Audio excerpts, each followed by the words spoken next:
Okay, तो मैंने screen share किया है, सबको दिख रहा है?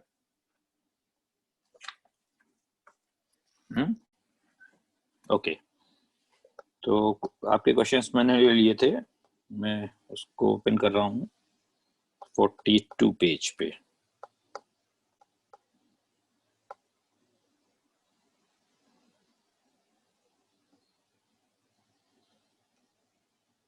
तो यहाँ पे इलेक्ट्रॉन गेन एंथैल्पी के क्वेश्चंस हैं।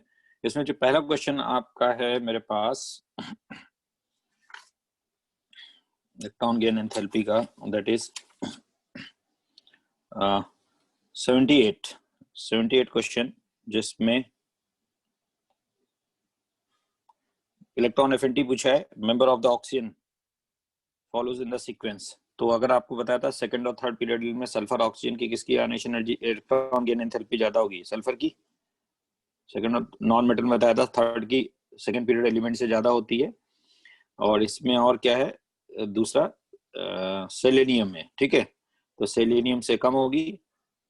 तो आई थिंक इसमें एक ऑप्शन आपका फॉलोज द सीक्वेंस, तो एक तो ये आ गया, दूसरा ये तो हो नहीं सकता, सेलेनियम की सल्फर ऑक्सीजन के साथ, ये गलत हो गया। सल्फर की ऑक्सीजन से ज्यादा होगी, ऑक्सीजन की सेलेनियम से ज्यादा होगी। ये का ऐसा केस है जिसमें हमें डाउट हो सकता है। ऑक्सीजन और सन में तो हमें पता ही है कि ऑक्सीजन की ज्यादा नहीं होगी। ये दो केस हो सकते हैं। बी एंड सी में कैसे डिसाइड करेंगे? Right, clear? बी एंड सी में कैसे डिसाइड करेंगे? तो इसमें क्या होगा, अगर आप वैल्यू देखें तो अपने ग्रुप में ऑक्सीजन फैमिली में सबसे कम इलेक्ट्रॉन एफिनिटी वैल्यू ऑक्सीजन की है ग्रुप में, ठीक है। तो ये कुछ भाई नॉन मेटल के ही पूछे जाएंगे, ठीक है। तो नॉन मेटल में आपके हेलोजन और ये छोड़ दीजिए, तो सबसे कम वाला भी देख लीजिए।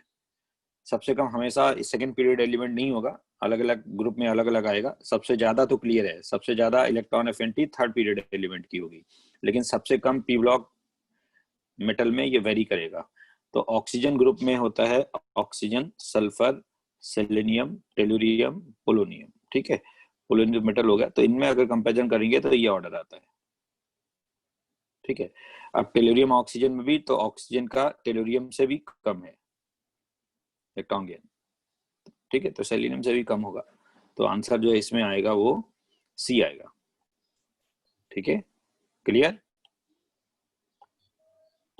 तो ये आपका जो electron affinity, electron gain enthalpy का जो डाटा है, स्पेशली नॉन मेटल के लिए, वो आपको थोड़ा सा कायदे से देखना पड़ेगा, ठीक है। इसी पे क्वेश्चन फ्रेम होते हैं,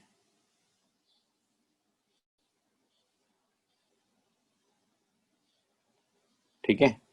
नेक्स्ट, आंसर आ रहा है? चलिए, मेरे पास 7-9, ठीक है। तो 7-9 में उसने बोला है कि process requires absorption of energy, जिसमें एनर्जी एब्जॉर्ब होगी। तो एनर्जी एब्जॉर्ब किसमें होगी?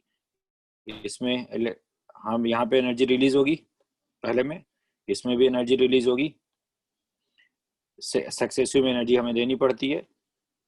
यहाँ पे एनर्जी रिलीज होगी, पहली में एनर्जी रिलीज होती है, आंसर सी आएगा, ठीक है। सक्सेसिव में एनर्जी हमें देनी पड़ती है, एब्जॉर्प्शन किसमें होगा, ठीक है। तो क्लियर? तो इसमें एनर्जी रिलीज होगी, इसमें एनर्जी रिलीज होगी, क्योंकि एटम में जब इलेक्ट्रॉन ऐड करते हैं तो मोस्टली एनर्जी रिलीज होती है। लेकिन कुछ एलिमेंट भी हैं जिसमें पहले स्टेप में भी एनर्जी देनी पड़ जाती है, जैसे नाइट्रोजन है, हाँ, और आपको बताया था जिनमें आपका, क्लियर?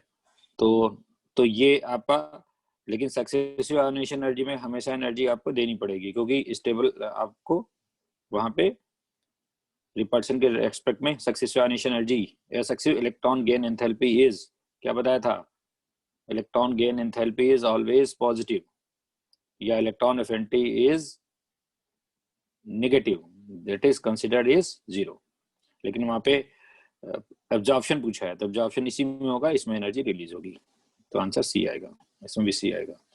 नेक्स्ट मेरे पास 81 है, correct order of negative electron gain enthalpies.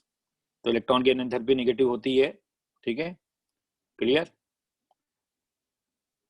ये सिलेबस वगैरह मैं सब बता चुका हूँ, ठीक है। मैंने बता दिया जो पिछली क्लास तक पढ़ाया गया है वो आपका सिलेबस है। बेकार के नहीं करें, बेकार की चैटिंग नहीं करें, ठीक है। हाँ सब कुछ होगा, अभी क्लास लूंगा, थ्योरी पढ़ाएंगे, ठीक है। नेक्स्ट, अब यहाँ पे देखें तो बेरिलियम, बोरॉन, कार्बन, नाइट्रोजन, अब इनमें कंपैरिजन करते हैं।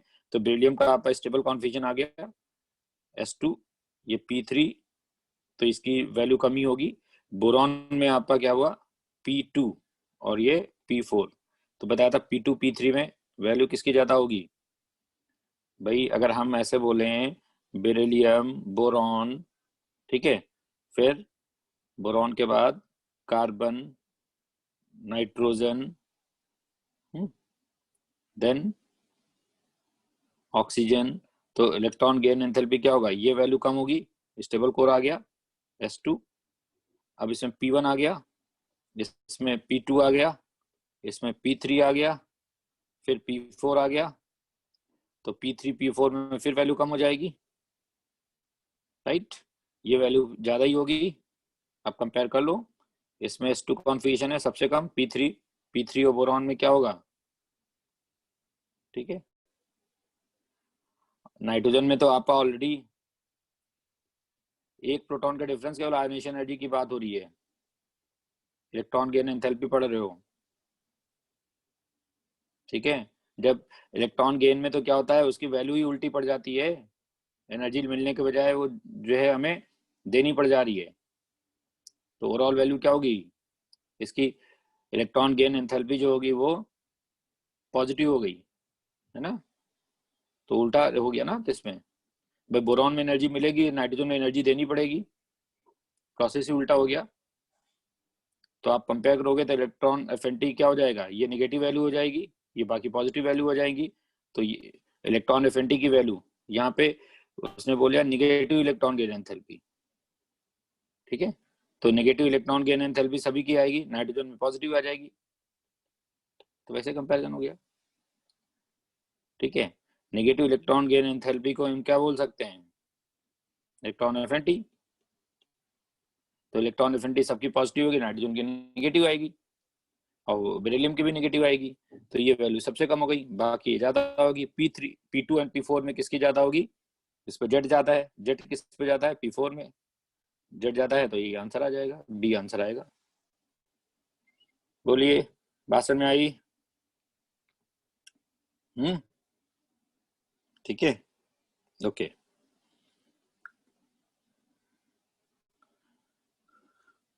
among the halogen the correct order of amount of energy released in electron gain, तो इलेक्ट्रॉन गेन एंथैल्पी में ये तो आपका हेलोजन का केस बताया हुआ है 80, सबसे ज्यादा वैल्यू क्या होगी, फ्लोरीन, क्लोरीन, ब्रोमीन, आयोडीन, सबसे ज्यादा chlorine, free order down the group कम होता जाएगा, ठीक है। तो Cl सबसे ज्यादा, फिर आपका, ठीक है। तो यहाँ पे सबसे ज्यादा Cl, वैसे ही एलिमिनेट कर लो तो सबसे ज्यादा Cl किस में आ रहा है, ये आ रहा है, ये हाइड्रोजन है, आयोडीन होना चाहिए सब में।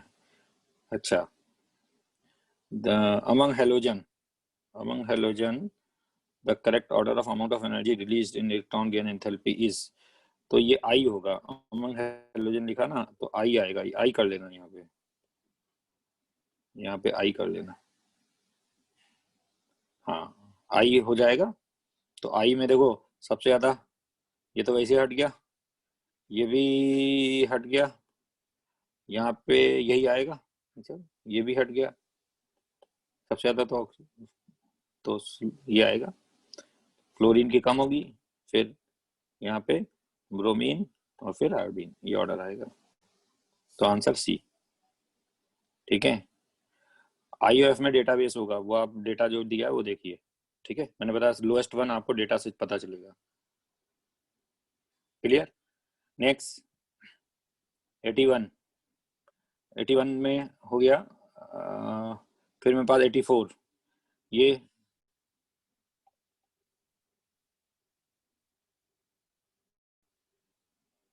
ठीक है। हाइड्रोजन को हेलोजन नहीं बोलते, हाइड्रोजन आपका दोनों फॉर्म में होता है, हेलोजन की प्रॉपर्टी शो करता है, लेकिन halogen it is not should be halogen, 84 में डेंसिटी की बात है, ये डेंसिटी का केस मैं आपको बताऊंगा। डेंसिटी आपका क्या होता है, डेंसिटी का formula atomic mass upon volume पढ़ते हैं। तो चाहे आप इधर जाइए डेंसिटी के केस में लेफ्ट टू राइट तब भी बढ़ेगी, डाउन द ग्रुप जाओगे दोनों बढ़ेगी। क्यों बढ़ेगी डेंसिटी, क्योंकि वहां पे एटॉमिक मास बढ़ेगा ना, इधर वन प्रोटॉन से, इधर भी एटॉमिक मास बढ़ेगा कितने से, 2 8 8 18 18 32। तो दोनों केस में डेंसिटी बढ़ती ही है। तो यहाँ पे क्या लिखा है, इलेक्ट्रॉन डेंसिटी पीरियड में लेफ्ट टू राइट क्या होगा, डिक्रीज करेगी, ठीक है, देन द डाउन। तो स्टेटमेंट गलत हो गया। आप left to right across the period भी इंक्रीज करेगी, एक प्रोटॉन बढ़ेगा, एक प्रोटॉन से इंक्रीमेंट होता है न्यूक्लियर चार्ज में, ठीक है।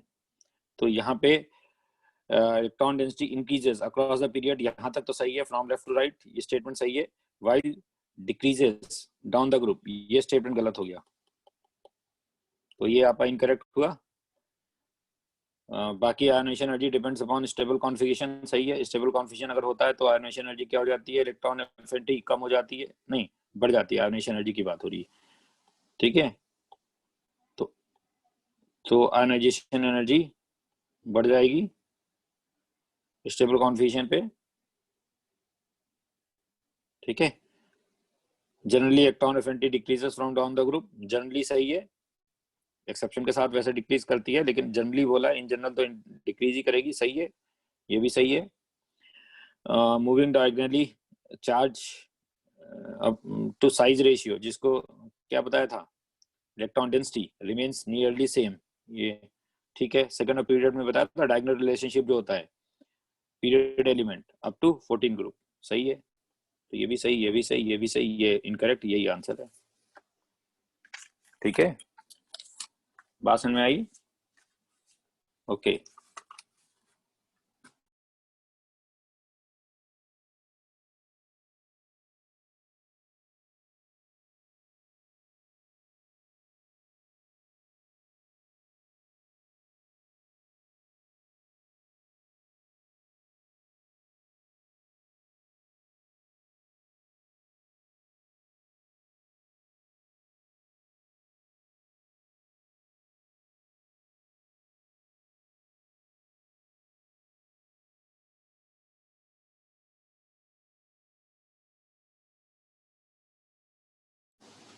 ठीक है, बात समझ में आई। नेक्स्ट, ठीक है।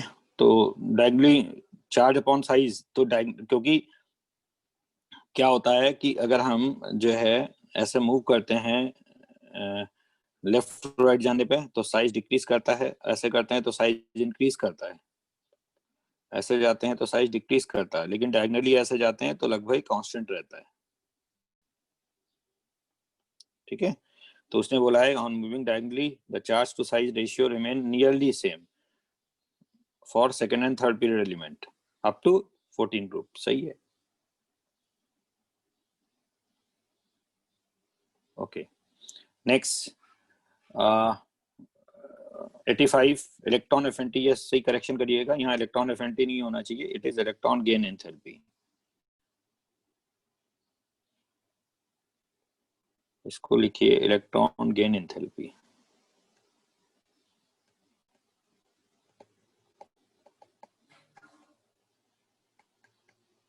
इलेक्ट्रॉन गेन एंथैल्पी किलोजूल पर मोल में 3 हैलोजेंस की गिवन है, ये वैल्यू आएंगी, नेगेटिव वैल्यू ही आएंगी, तो इसके अकॉर्डिंग आपको बनाना है, ठीक है।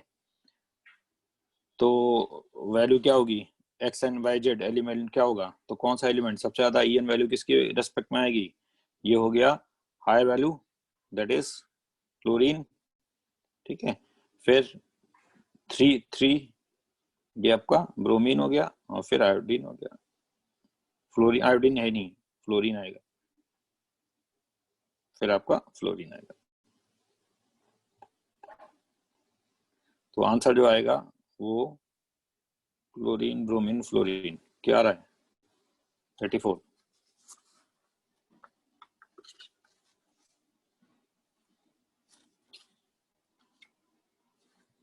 ठीक है। तो 84 मैंने बताया था हेलोजन के केस आपको ये लोएस्ट वन डेटा देखना पड़ेगा, हायर वन तो फिक्स है, लेकिन इलेक्ट्रॉन गेन एंथैल्पी में स्पेशली नॉन मेटल में जो डेटा है उसमें आपको लोएस्ट वन देखना पड़ेगा। ऑक्सीजन फैमिली में लोएस्ट वन ऑक्सीजन है, लेकिन हेलोजन फैमिली में लोएस्ट वन जो है वो आयोडीन है। ठीक है, क्लियर? तो इसलिए यहाँ पे ये वाली वैल्यू, ये तो इलेक्ट्रॉन गेन एंथैल्पी हो गई,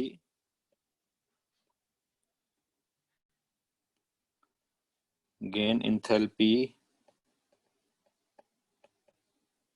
ठीक है। और यहाँ पे ये तो Cl हो गया हाईएस्ट वैल्यू, बाकी जो वैल्यूज हैं Cl फ्लोरीन, तो ब्रोमीन और फ्लोरीन में जो वैल्यू है वो फ्लोरीन की ज्यादा है। ठीक है, फ्लोरीन की वैल्यू ज्यादा है। एक्चुअल में सही ऑर्डर ये होता है क्लोरीन देन फ्लोरीन फिर ब्रोमीन देन आयोडीन, ये ऑर्डर है। लोएस्ट वन ये, ठीक है। तो यहाँ पे अगर हम देखें फ्लोरीन की जो वैल्यू है वो लोएस्ट वन नहीं है लाइक ऑक्सीजन, तो लोअर वन आपको याद करनी पड़ेगी, देखनी पड़ेगी वहां से। हायर वन तो फिक्स है, थर्ड पीरियड एलिमेंट की हाईएस्ट होगी अमंग नॉन मेटल। ठीक है, तो अब आप देख लीजिए ये वैल्यू हो गई और इन दोनों में 3, तो ये वैल्यू फ्लोरीन के लिए मान लो, ये वैल्यू ब्रोमीन के लिए आ गई। यही तो एलिमेंट गिवन है, तो आंसर जो आएगा इसमें XYZ। तो XYZ जो वैल्यूज हैं, यहाँ पे वैल्यू भी गड़बड़ लिखी है यार, ये फ्लोरीन की वैल्यू 3 नहीं होगी है, चलो ये वैसे, तो ये आंसर जो आ जाएगा वो chlorine bromine, chlorine fluorine bromine बी आएगा। क्लियर?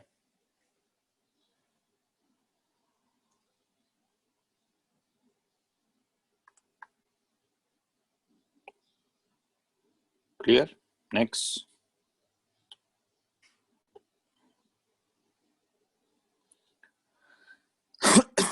86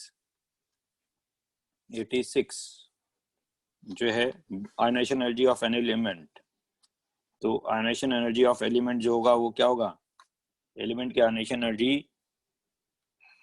कैटायन की, तो वहां पे लिखा है कि ionization energy of element equal to magnitude, किसके मैग्नीट्यूड के बराबर होगा,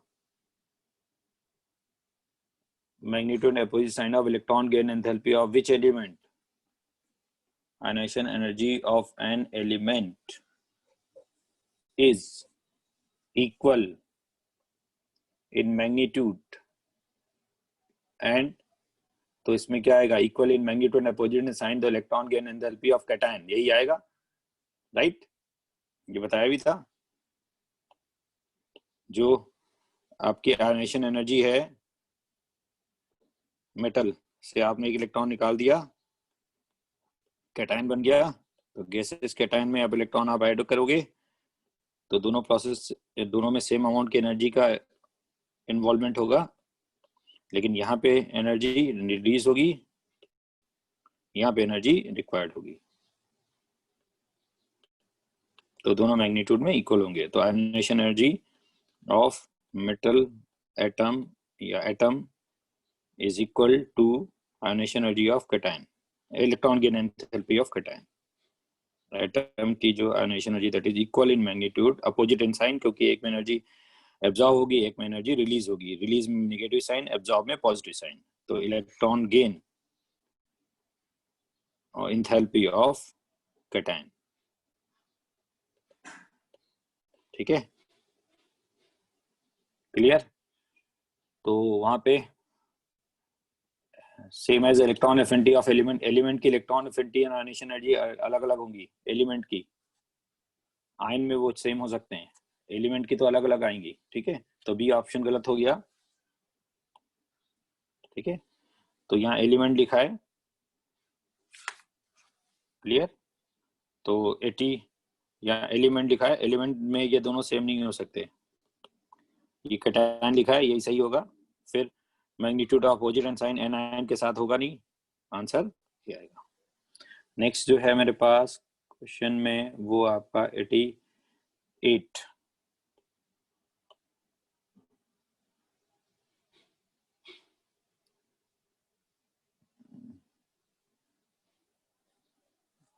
Equal in magnitude but opposite of sign of electron gain enthalpy of anion.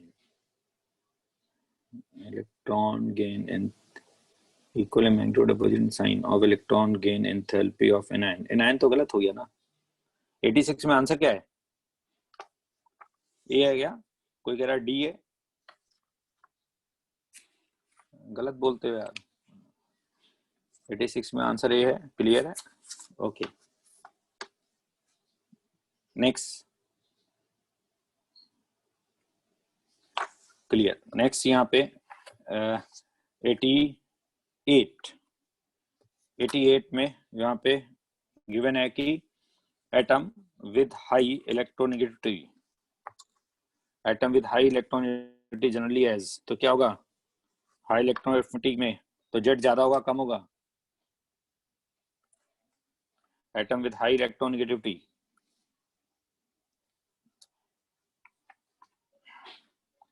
Z ज्यादा होगा, तो जिसकी ईएन वैल्यू हाई मतलब जेड ज्यादा होना, जेड इफेक्टिव, जेड इफेक्टिव ज्यादा होगा। जेड इफेक्टिव किस में ज्यादा होगा? इलेक्ट्रॉन एफिनिटी नहीं होगा। लार्ज साइज में Z effective, low electron affinity होगा तो जेड इफेक्टिव कम हो गया। लार्ज एंड एटॉमिक रेडियस में भी जेड इफेक्टिव कम हो गया। Small atomic number, high ionization potential, यही आएगा। तो ये आएगा डी 88। क्लियर? नेक्स्ट 88 हो गया। 89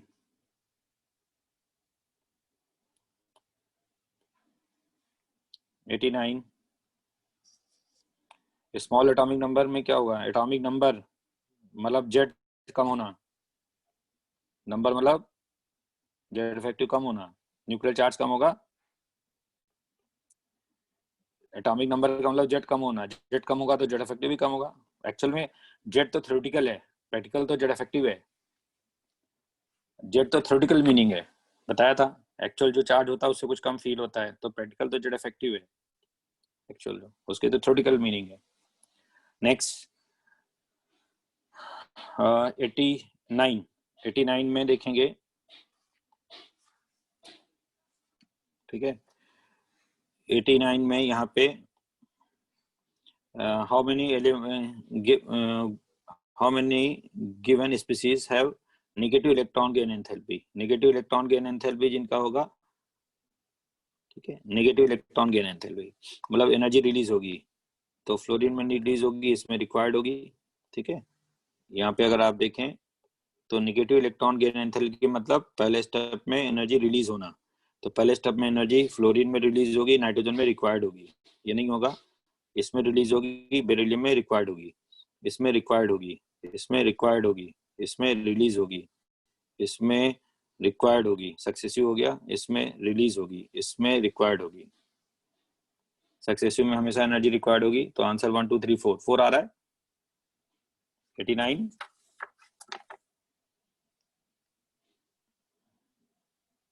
ठीक है,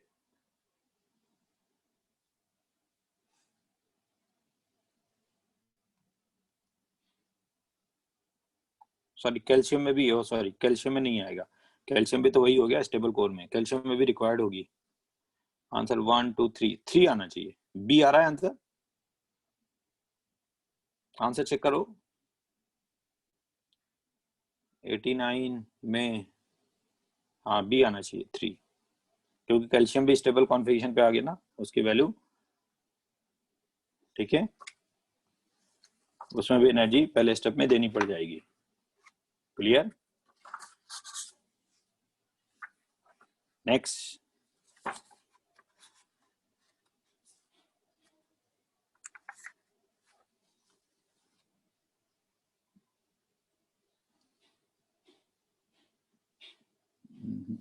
कैल्शियम में वैल्यू तो इसमें एनर्जी रिलीज हो रही है, मैग्नीशियम एल्यूमिनियम में ही होती है, तो आंसर में वेरिएशन क्यों आ रहा है? एक मिनट भाई, निगेटिव इलेक्ट्रॉन गेन एंथैल्पी है ना, तो एनर्जी इसमें रिलीज होगी। फ्लोरीन हो गया, नाइट्रोजन हट गया, ठीक है, उसमें एनर्जी पॉजिटिव आएगी। कार्बन हो गया, बेरिलियम में भी पॉजिटिव आएगी, आर्गन में भी पॉजिटिव आएगी इलेक्ट्रॉन गेन, और नियॉन में भी इलेक्ट्रॉन गेन पॉजिटिव आएगा। कैल्शियम में निगेटिव है, -2 वैल्यू आएगी। क्लोरीन में आपका सक्सेसिव हो गया तो वैसे रिक्वायर्ड हो गया, पॉजिटिव हो गई, ये इसमें आएगा, ये आएगा। 4 ही आ रहा है आंसर, 1 2 3 4। आंसर इसमें कितना दिया है?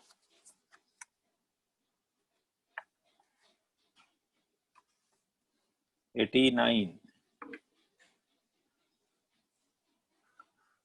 89 में आंसर ए आएगा। 89 में आंसर ए आएगा, सॉरी बी, क्या, सॉरी, एक मिनट एक मिनट, 1 2 3 4, 4 मतलब ए, ए आएगा। क्या आंसर दिया है? आंसर क्या है गिवन है?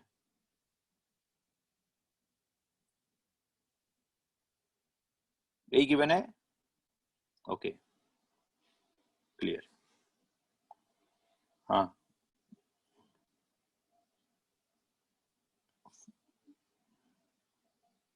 कैल्शियम में अगर आप डेटा चेक करोगे -2 इलेक्ट्रॉन किलो कैलोरी पर मोल एनर्जी निकलती है।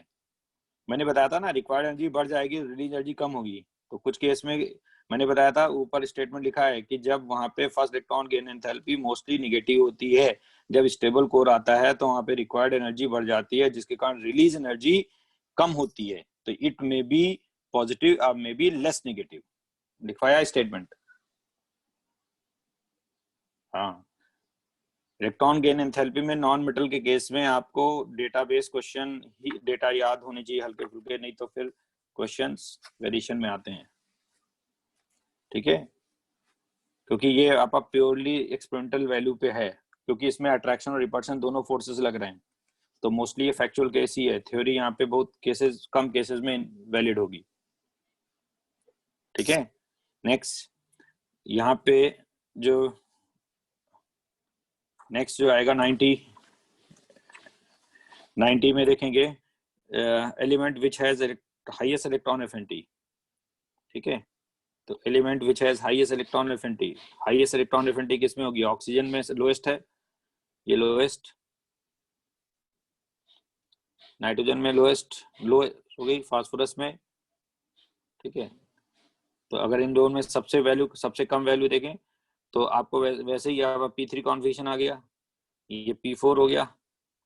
तो इन दोनों में तो सल्फर जाता है, सल्फर इसमें जाता है। फास्फोरस की अगर बात करें तो ये भी P3 कॉन्फिगरेशन है, ये तो स्टेबल कॉन्फिगरेशन आ गया, ये P4, सल्फर सबसे ज्यादा हुआ। क्लियर? आंसर आ रहा है? नेक्स्ट जो है मेरे पास 91, electron gain enthalpy will be positive in, तो पॉजिटिव किस में आएगी? जब इसमें एनर्जी देनी पड़ेगी, तो फॉर्म फ्रॉम आयन, तो इसमें इलेक्ट्रॉन ऐड करेंगे तो वो 2- आयन बनेगा, सक्सेसिव हुआ, तो ये वैल्यू आप भी क्या होगी? इलेक्ट्रॉन गेन पॉजिटिव मतलब एनर्जी देनी पड़ेगी, तो ये आपका सही है। अब इसमें इलेक्ट्रॉन अगर हम ऐड करेंगे तो O- आयन आएगा, तो इसमें एनर्जी रिलीज होगी, तो ये गलत हो गया। सल्फर में भी एक इलेक्ट्रॉन हम ऐड करेंगे तो पहला स्टेप में एनर्जी रिलीज होगी, Na में भी इलेक्ट्रॉन ऐड करेंगे तो पहले स्टेप में एनर्जी रिलीज होगी। बस आप इसमें जब दूसरा इलेक्ट्रॉन ऐड करेंगे तो एनर्जी देनी पड़ जाएगी, तो आंसर ये आएगा। First electron gain enthalpy is mostly negative, या electron affinity is mostly positive, लेकिन सक्सेसिव आर ऑल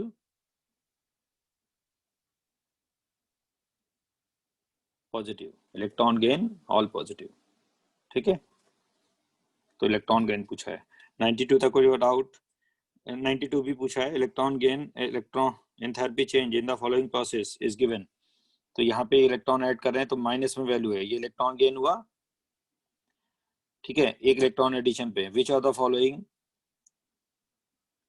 ठीक है, which of the following process have enthalpy change x kilo joule per mole. तो अब ये आपका जब जो एटम का इलेक्ट्रॉन गेन है, जो एटम का इलेक्ट्रॉन गेन है वो क्या होगा, एटम का जो इलेक्ट्रॉन गेन है किसी में वो आयोनाइजेशन एनर्जी है किसका, एनायन का, है नहीं है। तो इसमें आयोनाइजेशन एनर्जी ऑफ एनायन, तो इसमें क्या होगा, एक इलेक्ट्रॉन आप निकाल रहे हैं, इलेक्ट्रॉन ऐड कर रहे हैं, आयोनाइजेशन एनर्जी ऑफ एनायन ये होगा। इसमें तो आप अट्रैक्शन में ही जाएंगे, ये तो आपका क्या हुआ, क्लियर।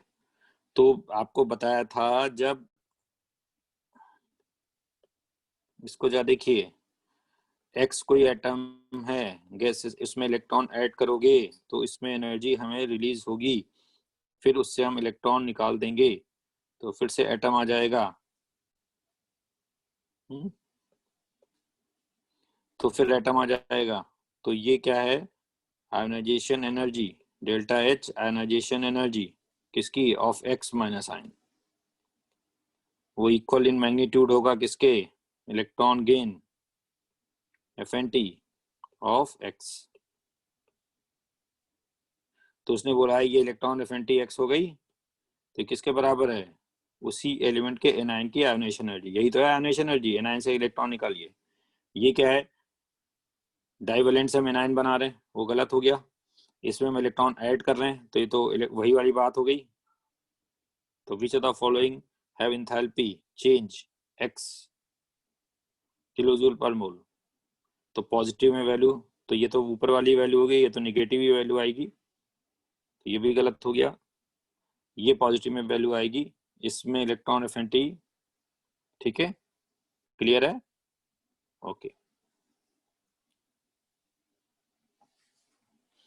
तो इसमें 92 में आंसर सी आना चाहिए, आ रहा है, ओके। नेक्स्ट अगला क्वेश्चन यहाँ पे देखेंगे,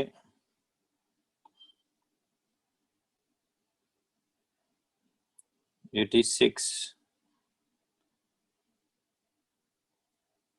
अरे भाई ऑप्शन सी है, 9 लिखा है गधे, बार बार वही पूछ रहा है, 9 लिखा है, कायदे से नोट्स पढ़ा करो, ठीक है। नेक्स्ट 92 हो गया, फिर मेरे पास 93, which of the following statement is correct, there is regular increase in the negative value of electron gain enthalpy, ऐसा नहीं है, रेगुलर इंक्रीज नहीं होता है, ठीक है, on increasing atomic period, on increasing atomic number period में, तो ये रेगुलर इंक्रीज नहीं होगा, ये गलत हो गया स्टेटमेंट, एक्सेप्शन के साथ होता है, जब स्टेबल कॉन्फिगरेशन आ जाएगा तो वहां पे इलेक्ट्रॉन गेन वैल्यू जो होगी कम हो जाएगी, ठीक है। Electronegative value of element decrease with increase atomic number from left to right in period, तो ईडीएन वैल्यू आपकी क्या होगी, डिक्रीज करेगी with increase in atomic number, ये भी गलत हो गया, जेड बढ़ने से जेड इफेक्टिव बढ़ेगा तो वो भी बढ़ेगी, ये स्टेटमेंट आएगा। Ionization energy of element decrease from left to right, ये भी गलत हो गया, इंक्रीज करेगा। Effective nuclear charge of element decrease from left to right, ये भी गलत हो गया, इंक्रीज करेगा। करेक्ट पूछा गया है, तो करेक्ट वन इसमें electron nuclear charge decrease from left to right in period, ये गलत हुआ। Ionization energy of element decrease from left to right in period, ये भी गलत हो गया। Electropositive character of element decrease, तो इलेक्ट्रोपॉजिटिव कैरेक्टर मतलब एलिमेंट का, मेटल का इंक्रीज करेगा atomic number from left to right. Electropositive कौन से होते हैं, मेटल होते हैं, तो पीरियड में मेटल से नॉन मेटल की ओर जाते हैं, मेटल राइट साइड में, तो इलेक्ट्रोपॉजिटिव कैरेक्टर कम होगा, तो उसमें लेफ्ट टू राइट जाने पे क्या हो रहा है, डिक्रीज कर रहा है, ये सही है। ठीक है, यहाँ रेगुलर के कारण गलत हो गया। आंसर आ रहा है? क्लियर? 93। ओके, नेक्स्ट जो है मेरे पास है 90 100। किसी ने 95 पूछा है, 95 ले लीजिए। First first element of the group, ठीक है, first element in a group in many ways differ from the other heavier member of the element, this is due to. तो अगर first element of a group in many ways differ from the other heavier element in a group, तो क्यों heavier element क्यों जाएंगे? तो वहां पे क्या होगा, ग्रुप के अंदर कितने यूनिट से बढ़ेगा? 2 8 8 18 18 82 18 32, 18 यूनिट से डाउन द ग्रुप जाता है। तो कहता है first element in a group, फिर उसके बाद ये 2 8 18 18 से बढ़ता जाएगा, differ to heavier element in the group, this is due to small size नहीं है, फिर high electronegativity and high ionization energy, फिर unability of D orbital, all of the above. वो कह रहा है कि यहाँ पे जो फर्स्ट ग्रुप एलिमेंट है, second group, first element of second group, जैसे इसमें बोलते हैं लिथियम है, जैसे बेरिलियम है, इनमें डायगोनल रिलेशनशिप पड़ा था, बोरॉन है, तो इनमें क्या होता है, ये अपने ओन ग्रुप से डिफरेंट प्रॉपर्टी शो करते हैं, इसको डायगोनल रिलेशनशिप बताया था, एल्यूमिनियम के साथ डिफरेंट प्रॉपर्टी शो करते हैं। तो उसने बोला है कि first element of a group in many ways differ due to phenomena of diagonal relationship. उसका रीजन क्या बताया था इनमें? एक तो साइज छोटा होता है, दूसरा इसमें सेकंड पीरियड एलिमेंट में डी नहीं होता, तो साइज छोटा है, जिसको चार्ज डेंसिटी बताया था ना, चार्ज डेंसिटी यही तो है, तो साइज, ठीक है, तो चार्ज अपॉन साइज यही आपको बताया था, साइज पे डिपेंड करेगा, high EN value and potential, तो वो आपका क्या होगा, पॉजिटिव चार्ज ऑन कैटायन, वो जेड इफेक्टिव पे ही जाएगा। तो ये कहीं ना कहीं रिलेट कर रहा है, डी की अवेलेबिलिटी नहीं होती सेकंड में, डी ऑर्बिटल किस सेल से शुरू होता है, डी ऑर्बिटल किस सेल से शुरू होता है, थर्ड सेल से, तो ऑल ऑफ द अबव आएगा। सही है, सारे क्वेश्चन आ रहे हैं इसमें। बोलिए, क्लियर? ये दिया नहीं था क्या, कुछ बोलना है?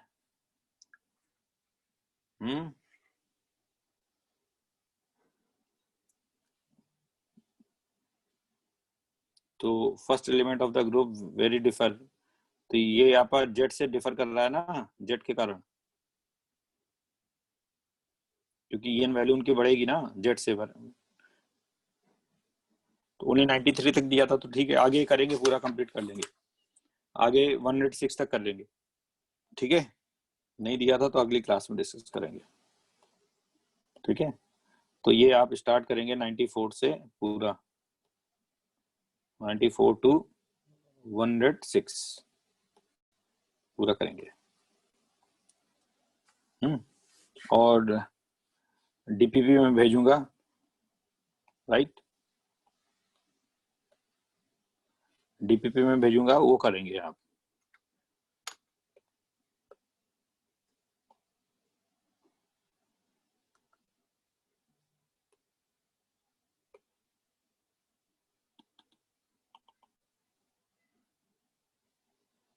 हेलो, आवाज आ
आवाज आ रही है?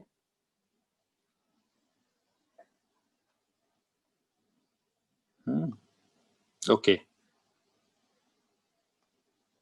तो आगे की बात करता हूँ। ठीक है, होमवर्क मैंने दे दिया है।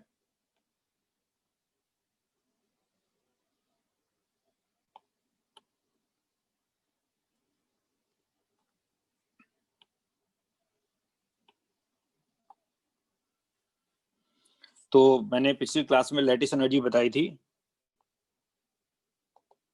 ठीक है, लैटिस एनर्जी जो मैंने आपको बताई थी वो जो है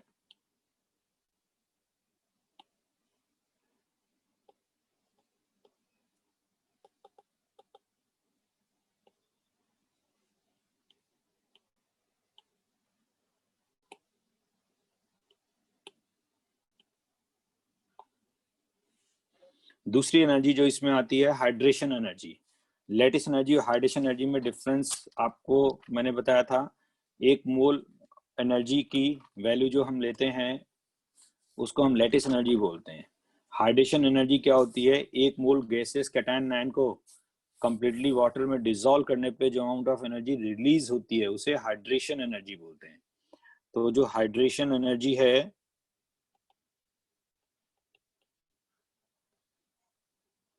hydration energy delta H E बोलते हैं हाइड्रेशन एनर्जी।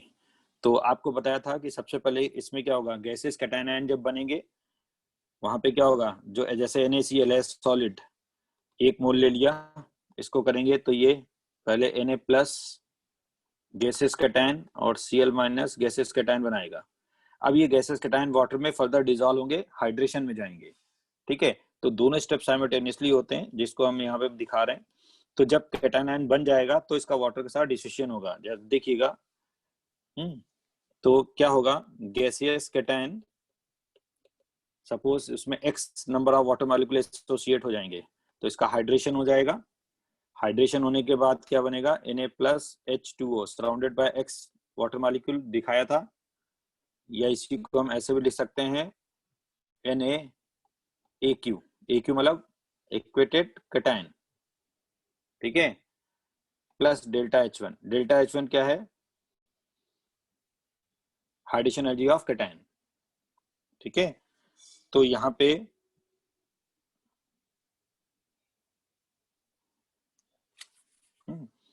तो इसको और अच्छा आप ऐसे देखें तो आप ऐसे लिख सकते हैं इसको। तो यहाँ पे तो Na प्लस गैसेस फॉर्म में ये क्या होगा, x number of water molecule से ये सराउंड होगा। तो यहाँ पे हाइड्रेटेड कैटायन बनेगा Na plus H2O x number of water molecule, जिसको मैंने ऐसे बताया था NaAQ भी लिख सकते हैं, और plus delta H1। Delta H1 क्या है, hydration energy of cation, cation की हाइड्रेशन एनर्जी है। ठीक है, ठीक है, फिर Cl minus gases ion YH2O,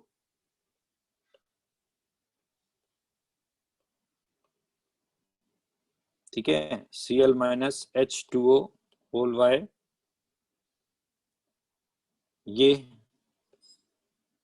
ये जो होगा इसको हम ऐसे बोल सकते हैं AQ plus delta H2। Delta H2 मतलब हाइड्रेशन एनर्जी ऑफ एनाइन,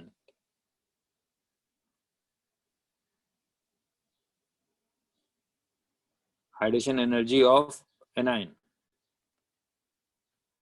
ठीक है, क्लियर? तो अब डेल्टा H1 और H2 में कौन ज्यादा होगा, तो इसी का नेट हाइड्रेशन एनर्जी जो होगी, नेट हाइड्रेशन जो एनर्जी होगी वो डेल्टा H1 कैटायन और एनायन की एनर्जी को बोलते हैं। समझ में आई बात? नेट हाइड्रेशन एनर्जी ये आएगी, कैटायन और एनायन की हाइड्रेशन एनर्जी को ऐड कर देते हैं।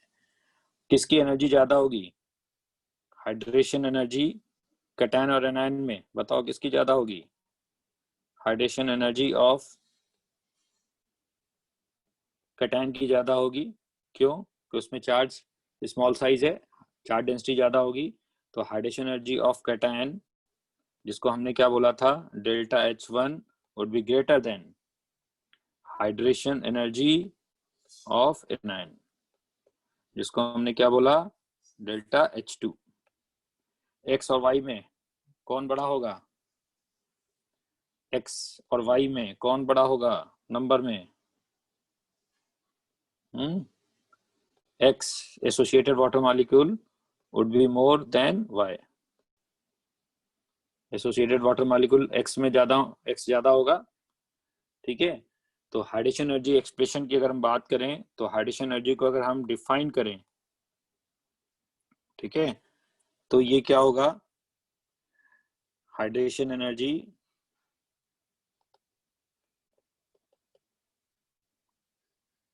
को अगर हम डिफाइन करें, डेल्टा H हाइड्रेशन एनर्जी, इसी को बोलते हैं amount of energy released, amount of energy released when 1 mole gaseous cation and anion, 1 mole gaseous cation and anion are completely dissolved in water.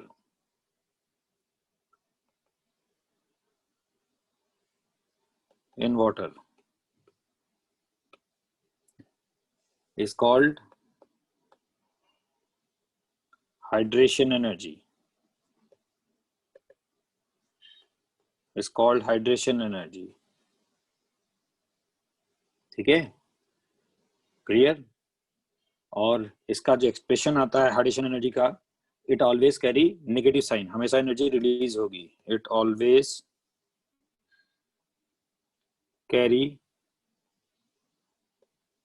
Negative sign. ठीक है, तो hydration energy का expression भी आता है जो चार्ज डेंसिटी पे होता है। हाइड्रेशन एनर्जी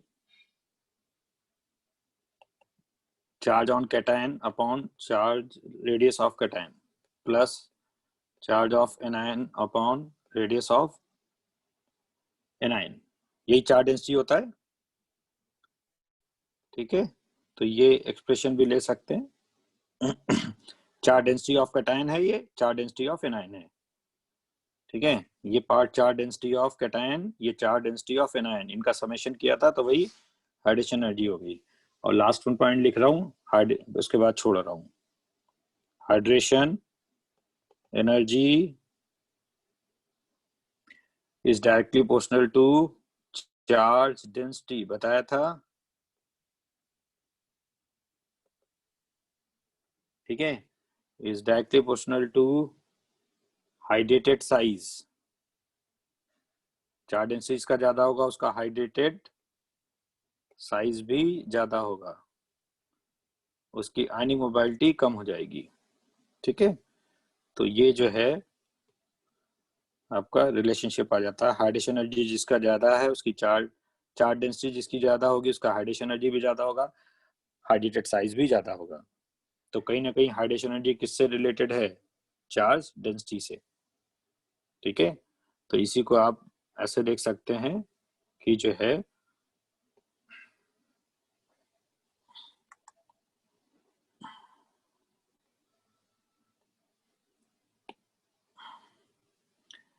आप ऐसे भी लिख सकते हैं, जो आपका चार्ज डेंसिटी है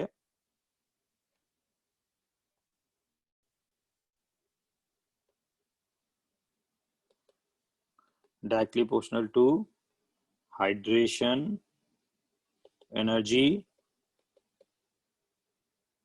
या directly proportional to hydrated size of ion, ठीक है, बात समझ में आई? तो ये मैंने बात की ऑल अबाउट हाइड्रेशन एनर्जी। अब कोई आयनिक सॉल्ट डिसॉल्व कब होगा?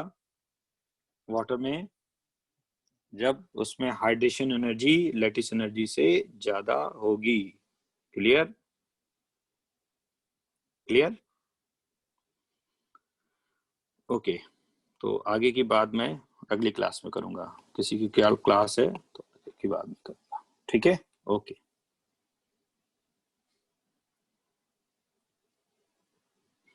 और कल के एग्जाम का टेस्ट जो पिछली क्लास तक पढ़ाया है वो आएगा। आज जो पढ़ाया है उसको आप स्किप कर सकते हैं। ठीक है? ओके। Thank you.